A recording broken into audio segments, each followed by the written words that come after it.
5ই August আমি কি ইচ্ছে করে পালিয়ে গিয়েছিলাম, নাকি আমাকে তাড়িয়ে দেওয়া হয়েছিল? আমি মনে করি এই সত্যটা আপনাদের সকলে জানা প্রয়োজন। সত্যটা আসলে জানেন কি, 5ই আগস্ট যদি আমি দেশ ত্যাগ না করতাম, ছাত্র জনতা যদি সত্যি গণভবনে প্রবেশ করতে পারত, আর সেখানে যদি আমি অবস্থান করতাম, আজ আপনাদের সামনে যে আমি, সেটাও হয়তো সম্ভব হতো না। তারা আমাকে কখনোই জীবিত রাখতো না, আর গাদ্দাফিসও করুণ পরিণতি করত। প্রশ্ন হলো, 5ই আগস্ট কেন হতে হলো?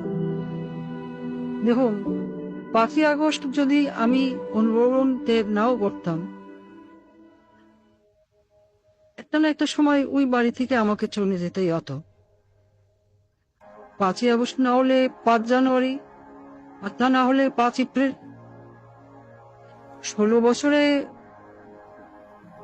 মানুষের মনের মধ্যে জন্ম হওয়া ক্ষোভের বিস্ফোরণ, সেটা আজ হোক কাল হোক হতোই। পরপর 3টি নির্বাচনে দেশের প্রজন্মকে ভোট দিতে দেয়নি। তারা আমার উপর যেভাবে খেপেছিল, আমার পতন না করে তারা ঘরে ফিরত না। আসলে আমার পরিবার পরিজন আর দলের নেতাকর্মী, তারা এই যে দেশে যে পরিমাণ দুর্নীতি, লুটপাট আর রাহাজানির রাজত্ব কায়েম করেছিল, শক্ত হাতে তা দমন না করতে পারাই হয়তো আমার রাজনৈতিক জীবনে সবচেয়ে বড় ব্যর্থতা।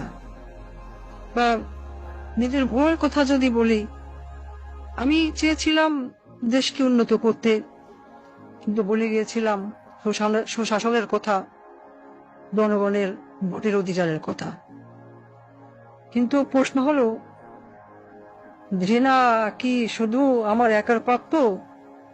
আমি কি একা একা এই দেশ রোধ করেছি? আমার তো একটা পরিবার ছিল, একটা বড় দল ছিল। তারা তো উন্নয়ন উন্নয়ন বলে সবসময় কান ঢালাবলা করে ফেলত। তখন কি কেউ আমাকে বলেছিল, আপা উন্নয়ন করেন, কিন্তু ভোটের অধিকারটাও জনগণকে দিয়েন? কেউ বলেছিল?